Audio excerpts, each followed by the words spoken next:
everyone. My name is Kanani Mafikau, and I serve as the Director of External Relations here at Cal Poly, where I oversee parent and family programs as well as commencement.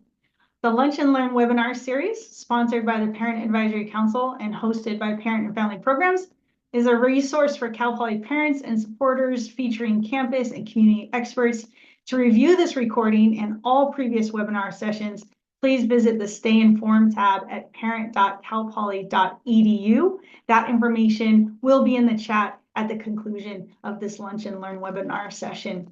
I'm excited to have you join us as we provide valuable information to support your student success in Cal Poly University housing, presented by Public Affairs Communications Specialist Chris DeMoville.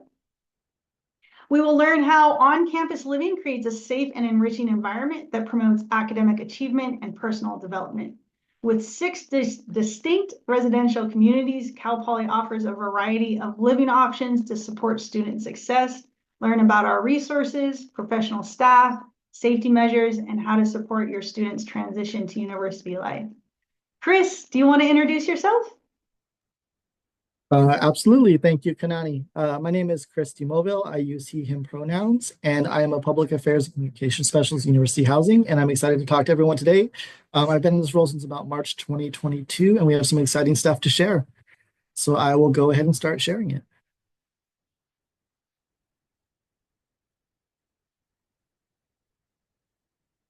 All right, so at Cal Poly University Housing, our motto is Learn by Living, a slight adaptation of the Learn by Doing philosophy. And the first question here is, what is university housing? University Housing currently maintains a footprint of 55 buildings across 7 communities. We are buildings. University Housing is residence. We provide housing to over 8,800 students, and around 5,300 of these are first years, 3,500 continuing. And we are staff. We have over 170 full-time staff and over 360 student employees from 7 different departments. Our mission is to create diverse and engaging experience that inspires all residents to learn by living. And our vision is to engage students in residential learning communities to promote student success in a multi-year, innovative, and inclusive environment. So real quick, we'll go through our buildings first. We have most of our first years will live in a residence hall. These are the mountain communities. This is North Mountain and South Mountain. Moving through to the towers, Sierra Madre and Yosemite. And then our newest hall, Yakitutu. These ones were opened in 2018. Fun fact, if Cal Poly University Housing were a separate city in San Luis Obispo County, would be the 9th largest city by population. We also feature campus apartments. Those are Cerro Vista and Poly Canyon Village. Through the picture, you can see Cerro Vista through the arch. These apartments are for our second years and new transfer students. New transfer students are not provided or guaranteed on-campus housing. It's first come, first serve. And the students who are in that group are part of our cafes, College of Engineering, College of Architecture and Environmental Design, Cal Poly Scholars, Student Athletes, and TRIO Achievers. All other continuing students who want to live on campus, we have a lottery first that we'll run. We'll run the lottery, and afterwards we'll set up an interest list that runs from mid-February until move-in. And then this year we may have some first years living campus apartments depending on enrollment. We do offer a bed space for every first year that comes to Cal Poly, and so we may adapt an apartment to meet those goals. The perks of living on campus: Wi-Fi and streaming TV included, self-service laundry is included. So parents, if they bring their laundry home on the weekend, there's no excuse. They can do it for free. Custodial support for common spaces and a dedicated maintenance team for routine and emergency requests. We have a real quick maintenance request system. It's all done through a student's housing portal. They can put in the requests and we can come and check it out. It's generally a 15-minute walk to classes, campus services, and other social activities. And we offer flexible lease options for students who, if they want to study abroad, if something happens and they need to take a semester at home or things like that, we're able to kind of offer a more flexible lease option than some off-campus landlords are. Room types and room selection. Most first years will be in triples. There are some quintuples. You won't pick a specific building when you come to live at Cal Poly. There's no building like the athletes aren't in here or things like that. We have students choose a residential learning community, and then we allocate spaces within our building footprint based on to that community. And we do that based on conversations with the colleges. We do that with conversations with our own staff, things like that. So it is a little bit of a process to build that out.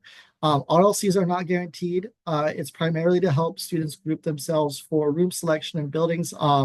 We do try our best, but to get them in their first or second RLC. Keep in mind, as we get later in the room selection process, like towards the end, we actually lift all the RLC profiles so students can see whatever spaces are available anywhere. And if they're going to live in the apartments, our apartments are 4 to 6 person apartments. Generally, they're going to have a single room, and then with a shared kitchen, living room, and restroom space. And then the apartments do have community spaces, study rooms, things like that. There are some doubles in the apartments as well.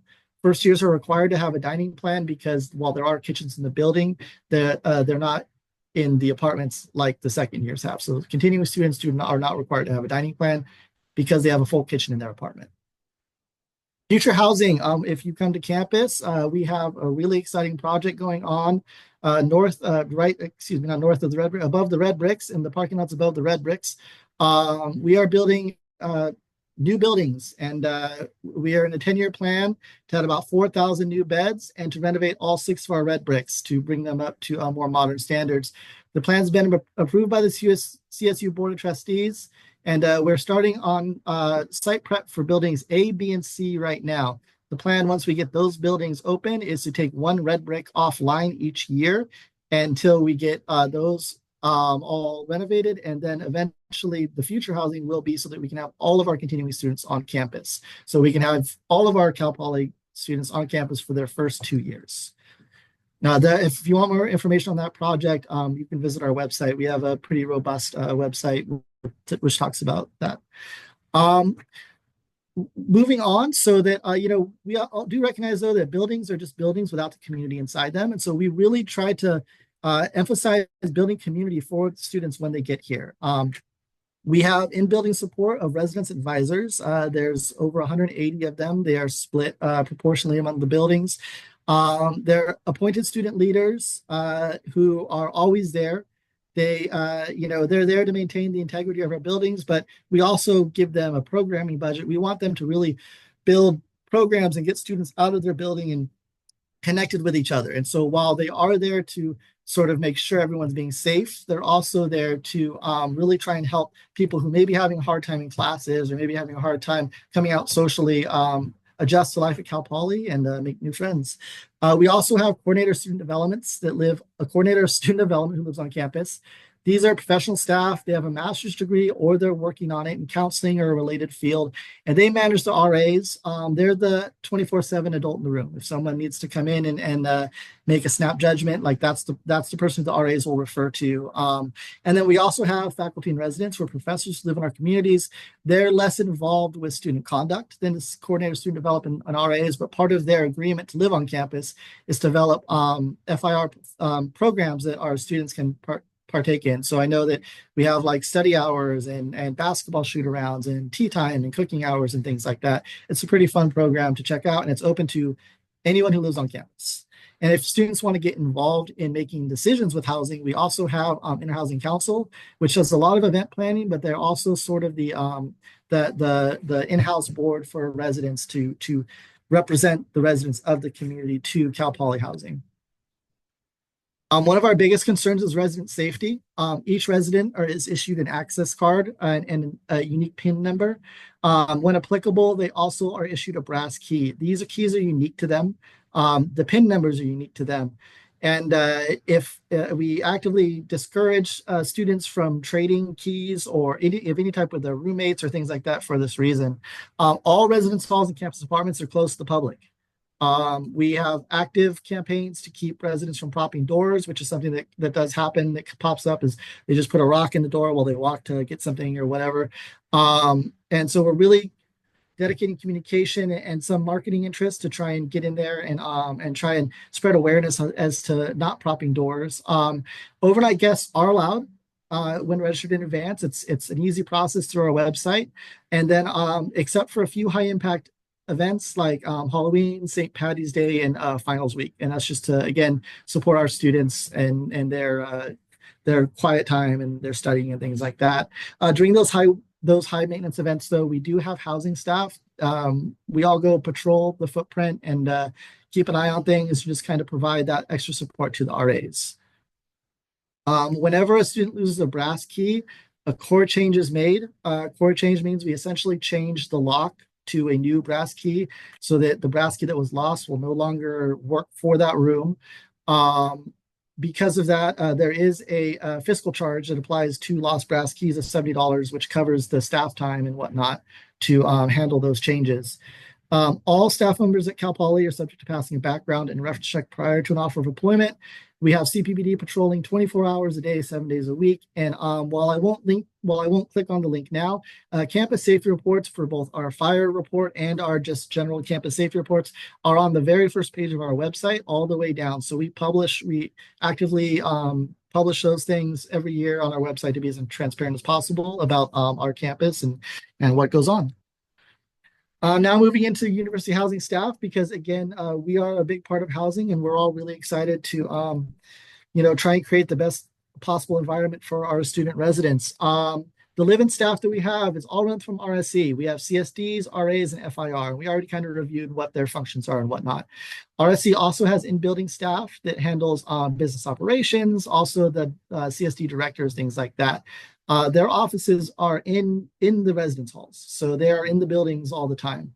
We also have custodial staff that's in the building 24 hours a day, and we have a dedicated depot, a housing depot, that will come and do repairs to resident rooms. They'll come switch out refrigerators if something breaks, or microwaves, or things like that, if there's anything like that that needs to happen. And then we also have just general operations. We have assignments, which handles room assignments to housing application and a lot of the back-end tech stuff. Outreach and comms, which is my department. We do a lot of the outreach and communications. Obviously, it's in the title. But we also do a lot of general operations support as well. PSS stands for Planning Support Services. This is the professional staff that helps process all the maintenance requests and work orders and things that come in, and we get a lot. And then business and finance is just what it sounds like. They set our budgets, they set our rates. They work with campus to make sure that we are a sound business and that sound business model moving forward. We also have campus support that's not related to housing. The Disability Resource Center is a great option. Campus Health and Wellbeing has a food pantry and the Cal Poly Pharmacy. CPPD is there. The Dean of Students has a lot of resources for students in need, and ASI does as well. So, we are close to all of these campus resources as well by being on campus. So quick what to do ifs, a few questions that come up. Roommates aren't getting along. Well, we have two sort of processes depending on severity. The first is specifically, it's pretty easy to do a room change request. All you have to do is put if it's not an emergency situation, you can do it in your portal. When we have a room that comes up, we'll make an offer to you, and we do this every week. We have constant room changes. There are some complications like roommate groups can't move together, things like that. If roommates aren't getting along and it's more of an emergency scenario, and say they're about to fight, something like that, we do have emergency room change possibilities that can be initiated by a CSD. So generally we ask that the student has gone to their RA, they've gone to their CSD, and if all of those have failed to resolve the situation, then the CSD can do an emergency room change to an extra space that we have on campus. My student is in a required group but wants to live off campus. We do have an exemption process. It's open right now. We ask that all of our students who are submitting an exemption have a reason as to what they're submitting it for. There's some of them that are real easy. Like I have a supporter who lives locally that I can live with. We just need the address, we need a proof of address and a letter of support. If you're married, you can live off campus. If you have a child or a dependent, you can live off campus. All other exemption requests go to a committee. Most of the exemption requests we receive will be for financial reasons. Students want to save money by living off campus, and that's totally okay. We just ask for them to provide with us a budget. We give them a format to do. We give them a sample budget to fill out. And then that goes to a committee that meets, and they make a decision in about 2 to 4 weeks. the committee has housing staff, it has staff from other campus groups, and it has students on it. So it's not one person who's rubber stamping exemption approvals or not approvals. And what we really want to know is how living off campus is going to support your students' academic success, because the whole reason we have a 2-year program is to support the academic success. My student is not in a required group but wants to live on campus. All right, so the opposite. Your student is an English major and they really want to be on campus for that second year. We recommend signing up for the lottery interest list. If you don't get on the lottery, sign up for the second interest list, which is first come, first served. While there's no guarantee, and then we recommend start looking for a place off campus. There's no guarantees that you're going to find something from the second interest list, but we have cleared it the past 2 years. So we do place students from that second interest list going up all the way into move-in.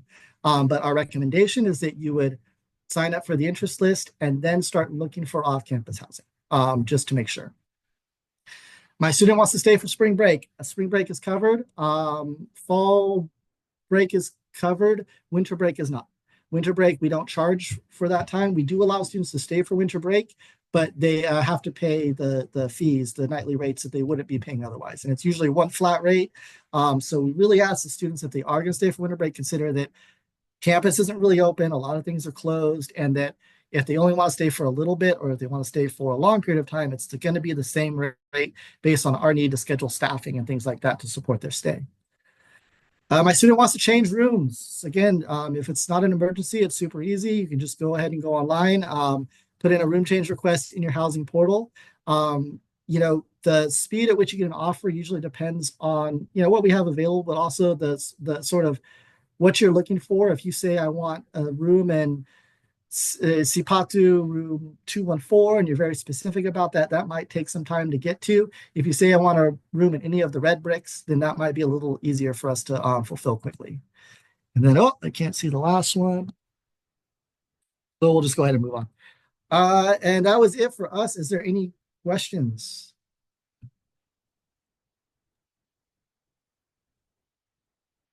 Yeah, let's get into the questions here. Thanks so much for that, Chris. I always enjoy having, talking with other departments on these Lunch and Learn series, because I actually learn a lot too. So thanks for the great presentation. Let's get into this here, into the Q&A. Okay. It looks like we have a couple of questions, and this is a really common question that we hear on campus, right, Chris, and especially with housing. And these parents are just looking, how safe is it to live on campus? I'm not sure if you can provide any numbers or anything like that, but you talked a little bit about that. Can you expand on that? I it's it's very safe to live on campus, and it's something we take very seriously. I can't give you specific numbers. Those numbers are available on the front page of our website. And if you go to the University Housing website and you scroll down, you'll see a 2024 fire safety report and a 2024 campus safety report. Considering that we have almost 9,000 students on campus, there are going to be things that come up here and there. I would say a lot of the crime that we do see will be sort of crime of opportunity. Like, for instance, a stolen bike usually will be stolen because it's not locked up, things like that go on. We are dealing with 9,000 teenagers. So, but we have a lot of staff here on campus, and we have a process for any incidents that do come up that we sort of don't deal with on a regular. I mean, the most generally on campus, if we do share an incident report among university housing every day so that everyone can see what happened from RSC's perspective, it's, at 10 o'clock this happened, 11 o'clock this happened. It's usually the kind of vandalism stuff that you associate with college kids. It's breaking ceiling tiles or transports for alcohol or things like that. But as far as general campus safety, I can't say that there are no incidents, but I think that there's, the students I talk to generally feel safe, and we do always prioritize that. We have the safe shuttle if students need to use to get around at night. We have a campus shuttle to get around.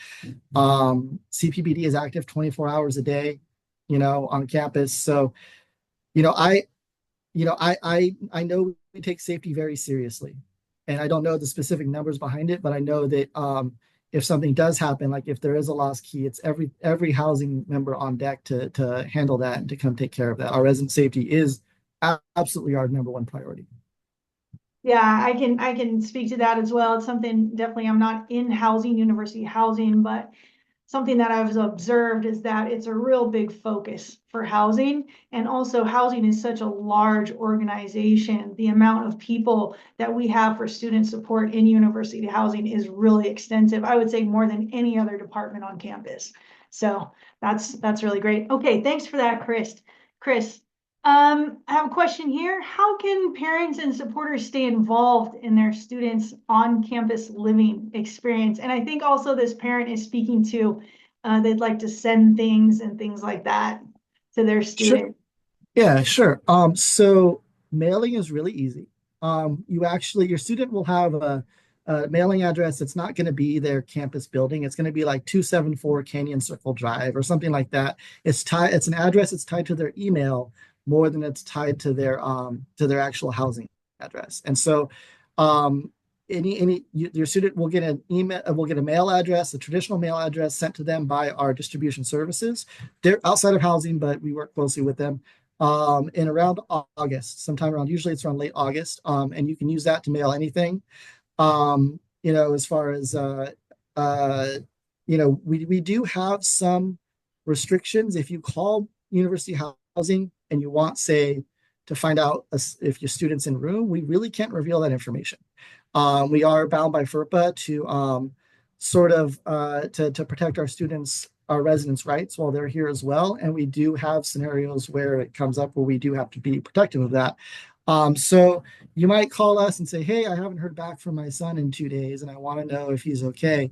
And we can't always provide an answer for you on that one. We can't even technically tell you if they're in room. So what we would advise you to do is to reach out to their CSD. All their information is public. And just to say, I haven't been able to contact this person for a few days. Could you go check on them or something like that? And then, there's always CPPD is always a resource for that too. It is something that comes up because I know a lot of times parents are paying the bills and they want all the information, but we are bound to respect our residents' privacy as well. So the best thing you can do is really talk with them too. Follow our Instagram. We post everything that's coming up housing wise on Instagram. So the application for continuing students opens tomorrow. So we posted it on Instagram yesterday. So that's a great way to stay in touch with what's coming up as far as like processes and things like that. As far as just, and then, yeah, mailing stuff, mailing is super easy. Whenever a resident gets a package, they'll get a notice of their email saying, oh, you have a package, come to the package center and pick it up. And they just have to go, let them know they're here for it, show their ID, and they'll get their package. That's great. Chris, you were talking about notifications too, and we had a few questions come in about deadlines, right? I think in my experience, a lot of parents and supporters just want to have these timelines where they know that something needs to be completed by, and maybe they're talking to their student if it's a student needs to complete that, or for themselves. And let's say you talked about Instagram, which is a great resource. I happen to know all of that information is online too. Is that where you would point parents and supporters who might not use Instagram a lot?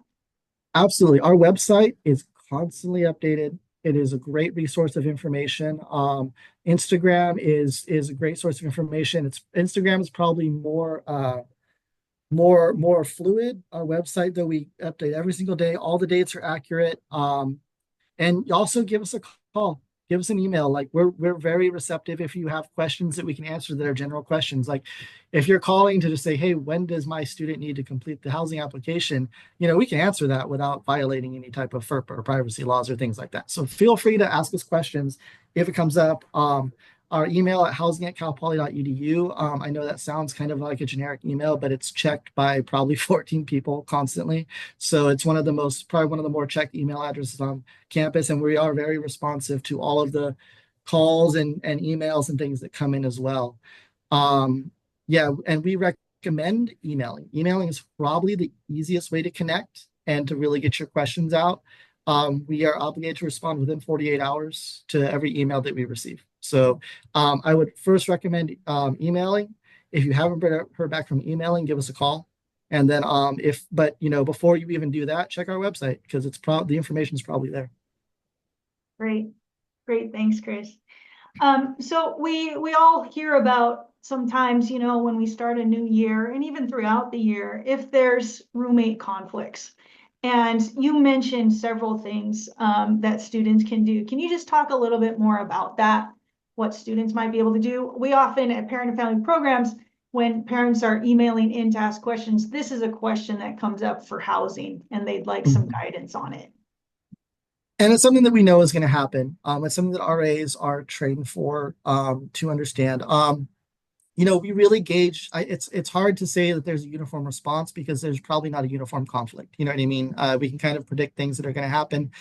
We do allow roommate grouping, and we do allow so a lot of times it's a lot of mystery for who you're going to live with, but we also every roommate sits down with their RA and they sign a roommate agreement with their other roommates, basically talking about like study hours, things like that. Their kind of preferred living arrangements, and then again, if it's something that we have, oh, this student plays video games late into the night and I'm a morning person and it's not I don't want to cause trouble, but it would be better for me to be in a different room. Yeah, it's a real easy request. You just go into your housing portal, you submit the request, and then it goes right to our housing team. And then when we have a space that we'll offer you the space, and you can also deny it if you want a different space or if you just want to stay in the space that you're in. And then again, like let's say that your roommate is playing video games late into the night and you've talked to them about it. And so let's say that's where the conflict starts, right? We'll do this as a scenario. Well, if someone calls and says, "Hey, I'm having trouble with my roommate," our first thing is going to be, "Have you talked to our RA? Have you talked to your CSD? Have you talked to your living staff?" Because I guarantee you that even if they haven't dealt with your specific situation, they've dealt with something similar, or we've prepared them to deal with. We have like these are your resources, your living resources to help with this. Again, if things start to escalate, we can do an emergency room change too. We have rooms available on campus for those quick changes that we need to do, or say if like someone's room is flooding or things like that. We have we do have spaces that we keep available across the footprint for those types of scenarios. And they do come up every year. I mean, we have roommate conflicts every single year. The RAs get about 2 weeks of training where they deal with a lot of that. And they're always going to ask the roommates to sit down and talk about it first and to try and get them to solve whatever is going on before. But if it's just a casual request too, maybe you just want to be closer to Vista Grande for the food. I mean, just go ahead and put that room change into your portal too. But for actual roommate conflicts, we do have like an escalated process so that we can figure out any emergency scenario as it comes up as well. But yeah, as long as you use the steps that we've provided, so your RA is there, your CSD is there, and then they can initiate those emergency changes if needed. Okay. All right, great. And Chris, this might not be under your purview per se, but we do have parents and supporters in the past that have been they have inquiries about how their student could become an RA. And we also hear that from students as well. I work in building 124. If you know, then the RA interviews were last week. And there are a lot of students who would like to become RAs for various reasons. So it can be very competitive. But do you have anything to say about that process? I think you called it there. It can be competitive, but I think that's good for our residents that it's competitive. We RAs get free room and board, and they're appointed student leaders, so they're not hired employees. That's an important distinction to consider. The RAs are appointed leaders and not actual like employees. But for that, they get their free room and board.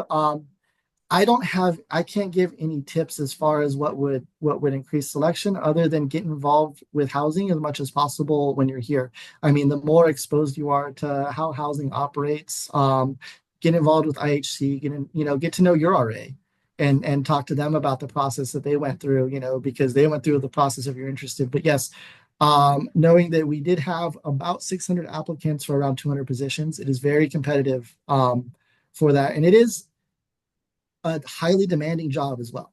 I mean, our RAs, aside from studying, they are expected to patrol buildings. They're expected to be there for the residents. They're expected to keep tabs on the residents. But they do fun things like they get to plan events. They get to maintain like little like interpretive areas around the buildings and things like that. But it is an intense job to do aside from all your academic responsibilities. So we do have a like after we do the initial offers, and again, this comes from RSC. This is me just kind of knowing the process. After the initial offers, we do also have like a reserve list. So if someone can't complete their duties or something like that, we have a set of reserve RAs to offer the position to too. So even if you don't get in with the initial thing, there is still a chance based on we have like the secondary interest list or things like that. The students who've completed their interviews, they're all good to go. They just need to get background checked and then go through training and get put into it. So Yeah, thanks for making that distinction between student employees and student leaders. I wasn't aware of that. That's good to know. All right, we got one more question here. I think this question is talking about what support services are available for students living on campus. That's kind of a broad question there. And you talked a lot about those support services. Is there anything else that you want to mention, Chris? Um, I think the only thing I want to mention is again, just get in, reach out to your RA and your CSD because they can connect you with services and clubs and things like that. We have over 400 clubs on Cal Poly that might be able to support you that I'm not aware of, and so your RAs can really be like your gateway to those campus services as well. So just stay in touch, just reach out to us, connect with us. If you're having trouble, if things are going on, talk about it with your RA, talk about it with your CSD. I mean, these are staff who are paid to support students, they're paid to be there, whether the students use it or not. I know a lot of our students go to the food pantry on campus health and wellbeing, which is a fantastic program. I know staff that goes to that too on Fridays. So that's something too, like there's no reason for anyone really to struggle with food or things like that on Cal Poly. Like there's resources here. And if your student is having a rough time, reach out. If you let us know they're having a rough time, we can also sort of give you some options that you can do, or we can alert the CSD to say, hey, this student's having a rough time and might need a little bit more support and a check-in and things like that. So just again, stay involved. And I would say that most students don't really get to know their RAs. They don't really get to know their CSDs during their time here. They come, they do their classes, they have their friend groups, but students will generally be happier if they're living with people they know. I mean, I know that's kind of what we find too is that before first years get here, they all want to live in the newest building. And then when they get here, they all want to live by their friends, so it's kind of, we want them to use the resources we have. I mean, they're there, whether we use them or not. We really want them to use them. So. Yeah, absolutely. So what I'm hearing is your RA needs to know about what situation you might be going through, your RA first, and then your CSD. So Yep. using those resources, using those support people, and then going through and then seeking help. I also know that sometimes when parents and supporters reach out and they might have a concern for their student, that I connect them with Dean of Students and our CARES team too. And so I'm sure that housing works closely with CARES team. Yes. So we're not operating in silos here, right? We're all talking to each other across different departments, trying to ensure that we have as much student support as possible here at Cal Poly. So thank you so much, Chris, for sharing your insights and the incredible work you do with University Housing. It's clear that the program plays a vital role in supporting our student success here at Cal Poly. As we wrap up, I want to remind everyone that the resources and guidance offered by University Housing are designed to help students thrive both academically and personally. If you have any further questions or need more information, please contact the housing team. And thank you all for joining us today. And a special thanks again to Chris for your time and expertise, and the Parent Advisory Council for sponsoring this Lunch and Learn webinar series. Take care, folks.